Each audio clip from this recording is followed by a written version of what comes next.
श्री रामकृष्ण लीला प्रसंग स्वामी शारदानंद जी द्वारा लिखित पाठ संख्या 25। साधक भाव के समालोचना की आवश्यकता। दैव तथा पुरुषार्थ के संबंध में श्री रामकृष्ण देव का अभिमत। भक्तों को श्री रामकृष्ण देव जो उपदेश देते थे उसमें हमें दो प्रकार के भाव दिखाई देते हैं। उनकी कुछ उक्तियों का उल्लेख करने से पाठक इस विषय को स्वयं समझ जाएंगे। यह देखा जाता है कि एक ओर तो वे अपने भक्तों से कह रहे हैं, मैंने चावल पका लिया है, तुम परोसे हुए भात की थाली लेकर खाने को बैठ जाओ। सांचा तैयार हो गया है, तुम लोग उसमें अपने अपने मन को डाल दो तथा उसे गढ़ लो। यदि स्वयं कुछ भी न कर सको तो मुझे अपना आम मुख्तार बना लो इत्यादि। साथ ही दूसरी ओर उनका यह कहना है कि एक एक करके सब वासनाओं को त्याग दो, तभी अग्रसर हो सकोगे। आंधी के सम्मुख जूठी पत्थर की तरह बने रहो। कामिनी कांचन को त्याग कर ईश्वर को पुकारो। मैं 16 आना कर चुका हूँ, तुम 1 आना भर तो करो इत्यादि। ऐसा प्रतीत होता है कि उनके इस 2 प्रकार के भावों की उक्तियों का अर्थ बहुत समझ में न आने के कारण ही दैव तथा पुरुषार्थ, निर्भरता तथा साधन, इनमें से किसको अवलंबन बनाकर जीवन में अग्रसर होना चाहिए, यह हम निर्धारित नहीं कर पाए हैं। दक्षिणेश्वर में एक दिन अपने एक मित्र के साथ इस विषय को लेकर कि मानव में स्वतंत्र इच्छा का अस्तित्व कुछ विद्यमान है या नहीं, बहुत देर तक वाद विवाद करने के पश्चात उसकी यथार्थ मीमांसा के लिए हम श्री रामकृष्ण देव के समीप उपस्थित हुए। बालकों के विवाद को कुछ देर तक वे कौतूहल से सुनते रहे। तदनंतर गंभीर होकर बोले, अरे, कोई स्वाधीन इच्छा भी किसी के अंदर कुछ विद्यमान है क्या? ईश्वर से ही सर्वदा सब कुछ हो रहा है और होता रहेगा। अंत में मनुष्य को इस बात का पता चलता है। फिर भी बात यह है कि मानो किसी गाय को एक लंबी रस्सी के द्वारा खूंटे से बांध दिया गया है। वह गाय खूंटे से 1 हाथ दूरी पर खड़ी हो सकती है और यदि चाहे तो रस्सी जितनी लंबी है वहां तक जाकर भी खड़ी हो सकती है। मानव की स्वाधीन इच्छा भी इसी प्रकार की है। वह गाय उस दायरे में चाहे जहां बैठे खड़ी हो अथवा घूमती रहे, इसीलिए मनुष्य उसे इस प्रकार से बांधता है। ठीक उसी प्रकार ईश्वर ने भी मानव को कुछ शक्ति देकर तदनुसार वह जैसे एवं जितना चाहे उसका प्रयोग कर सकता है, इस प्रकार की स्वतंत्रता देकर उसे छोड़ दिया है। इसीलिए मनुष्य अपने को स्वतंत्र समझता है, किंतु रस्सी खूंटे से बंधी हुई है। बात यह है कि उनसे आर्त होकर प्रार्थना करने पर वे उसे ढीला कर बांध सकते हैं, उस रस्सी को और भी लंबी कर दे सकते हैं और चाहें तो गले के बंधन को एकदम खोल भी सकते हैं। इन बातों को सुनकर हमने पूछा, मान्यवर, तब तो साधन भजन करने में मनुष्य का कोई हाथ नहीं है? हर एक फिर यह कह सकता है कि मैं जो कुछ कर रहा हूँ सब उनकी इच्छा से ही कर रहा हूँ। श्री रामकृष्ण, अरे, केवल कहने से क्या होगा? कील कांटे नहीं हैं, केवल इस प्रकार कहने से ही क्या काम चल जाता है? कांटे पर हाथ पड़ते ही उसके चुभ जाने से मनुष्य उह करके चिल्ला उठता है। साधन भजन करना यदि मनुष्य के हाथ में होता तब तो सभी लोग उसका अनुष्ठान कर सकते, किंतु मनुष्य फिर क्यों नहीं कर पाते हैं? बात यह है कि उन्होंने तुमको जितनी शक्ति दी है, यदि तुम उसका उचित प्रयोग न करो तो वे उससे और अधिक नहीं देंगे। इसीलिए पुरुषार्थ या उद्यम की आवश्यकता है। देखो ना, सभी को कुछ न कुछ उद्यम करके ही ईश्वर कृपा का अधिकारी बनना पड़ता है। ऐसा करने पर उनकी कृपा से 10 जन्म के भोग एक ही जन्म में समाप्त हो जाते हैं, किंतु उन पर निर्भरशील होकर कुछ न कुछ उद्यम करना ही पड़ता है। इस प्रसंग में एक कहानी सुनो। उक्त विषय में श्री विष्णु तथा नारद जी का संवाद।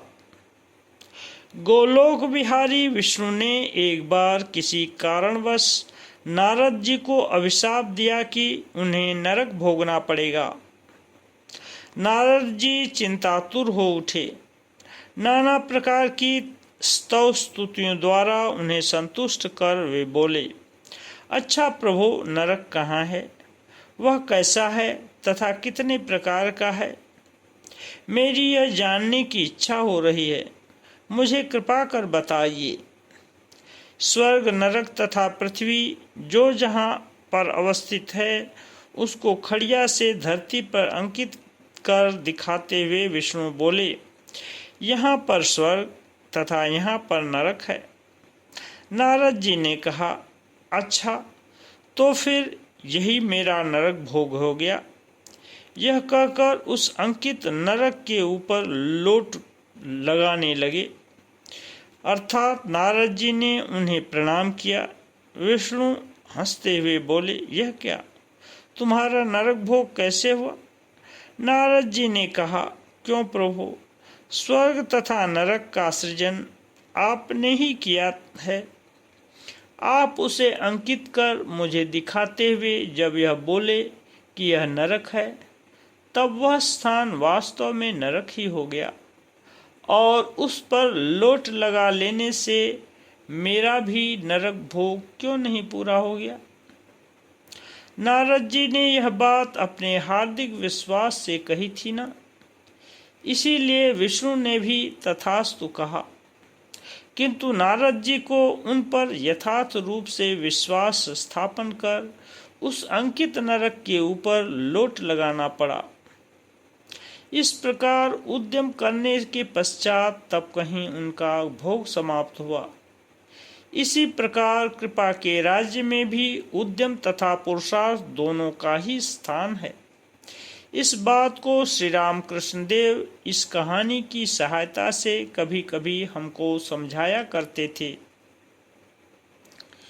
मानवों की असंपूर्णता को स्वीकार कर अवतार पुरुषों के द्वारा मुक्ति का मार्ग आविष्कार करना, नरदेह को धारण कर नरवत लीला में प्रवृत्त हो अवतारी पुरुषों को हमारी तरह बहुधा दृष्टिहीनता, अल्पज्ञता आदि का अनुभव करना पड़ता है। हम लोगों की भांति उद्यम की सहायता से वे भी उन विषयों से मुक्त होने का मार्ग आविष्कार करते हैं, एवं जब तक वह मार्ग आविष्कृत नहीं हो जाता तब तक उनके हृदय में अपने देव स्वरूप का आभास कभी कभी स्वल्प समय के लिए उदित होने पर भी पुनः वह आच्छन्न हो जाता है।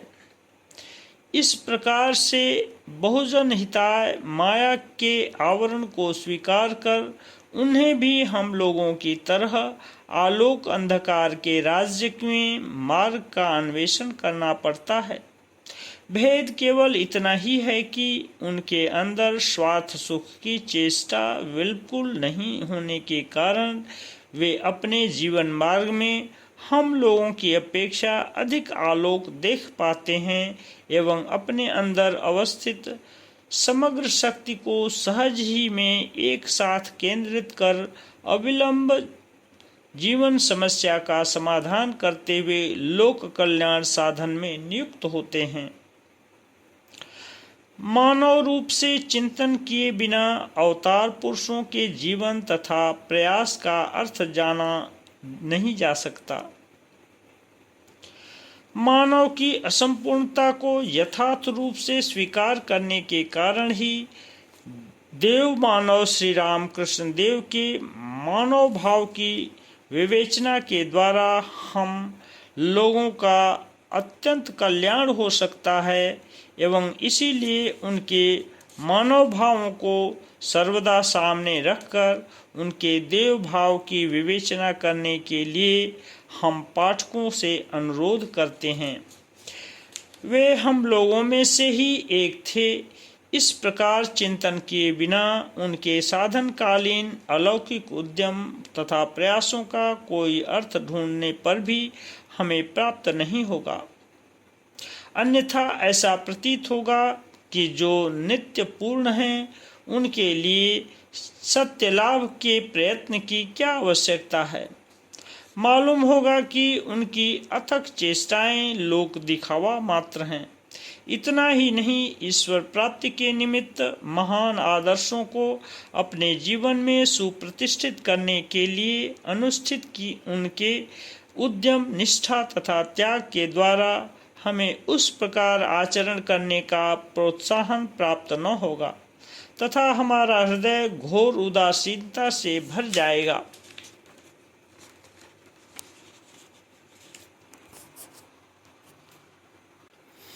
और इस जीवन में हमारी जड़ता कभी दूर न होगी। बद्ध मानव को मानव भाव का ही बोध होता है। श्री राम कृष्ण देव के कृपा प्रार्थी होने पर भी हमें उन्हें अपने ही सदृश मानव भाव संपन्न मानना पड़ेगा, क्योंकि हमारे दुख में सहानुभूति संपन्न होकर ही तो वे हमारे दुख दूर करने के लिए अग्रसर होंगे। अतः चाहे जिस ओर से भी देखा जाए, मानव भावापन्न रूप में उनका चिंतन किए बिना हमारे लिए और कोई दूसरा मार्ग नहीं है। वास्तव में जब तक हम सब प्रकार के बंधनों से मुक्त होकर निर्गुण देव स्वरूप में स्वयं प्रतिष्ठित नहीं होते, तब तक जगत कारण ईश्वर एवं ईश्वरावतारों को हमें मानव भावापन्न रूप में ही चिंतन तथा ग्रहण करना पड़ेगा। देवो भूत्वा देवं यजेत, यह उक्ति इस तरह निस्संदेह सत्य है। यदि तुम्हारे लिए समाधि के बल से निर्विकल्प भूमि में पहुंचना संभव हो सका हो, तो तुम ईश्वर के यथार्थ स्वरूप की उपलब्धि तथा धारणा एवं वास्तव में उनका पूजन करने के अधिकारी हो। और यदि ऐसा न हुआ तो तुम्हारा पूजन उस देव भूमि में पहुंचने तथा यथार्थ पूजाधिकार को प्राप्त करने के प्रयास मात्र में पर्यवसित होगा और जगत कारण ईश्वर का विशिष्ट शक्ति संपन्न मानव रूप में ही तुम्हें अनुभव होता रहेगा। इसलिए मानव के प्रति करुणा कर ईश्वर का मानव देह धारण, अतः मानव मानकर अवतार पुरुषों के भी जीवन की आलोचना करना ही कल्याणप्रद है। देवत्व में आरूढ़ होकर इस प्रकार से ईश्वर के मायातीत देव स्वरूप का यथार्थ पूजन करने में समर्थ व्यक्तियों की संख्या अत्यंत विरल है। हमारे जैसे दुर्बल अधिकारी अभी उससे बहुत दूर हैं। इसलिए हम जैसे व्यक्तियों के प्रति दयावान होकर हम लोगों के आंतरिक पूजन को ग्रहण करने के निमित्त ही ईश्वर का मानव भूमि में अवतरण है। मानवीय भाव तथा देह का स्वीकार कर उनका देव मानव रूप धारण करना है। पूर्व युगों में आविर्भूत देव मानवों के साथ श्री राम कृष्ण देव की तुलना करने पर यह पता चलता है कि उनके साधनकालीन इतिहास की विवेचना करने में हमें बहुत कुछ सुविधा प्राप्त है, क्योंकि श्री रामकृष्ण देव ने स्वयं अपने जीवन के उस समय की बातों को समय समय पर हम लोगों से विस्तार पूर्वक कहा है। इसलिए उसका उज्जवल चित्र हमारे हृदय पर दृढ़ रूप से अंकित है। साथ ही हम लोग जब उनके समीप उपस्थित हुए थे, उससे कुछ दिन पूर्व ही उनके साधक जीवन का विचित्र अभिनय दक्षिणेश्वर के काली मंदिर के लोगों की आंखों के सम्मुख अनुष्ठित हुआ था तथा उनमें से अनेक व्यक्ति उस समय भी वहां विद्यमान थे। उनसे उस संबंध में कुछ कुछ सुनने का अवसर भी प्राप्त हुआ था।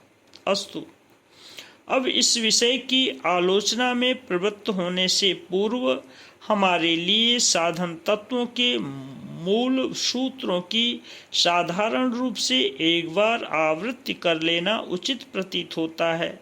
अतः उस विषय में अब हम कुछ आलोचना करना आवश्यक समझते हैं। ओम शांति शांति शांति।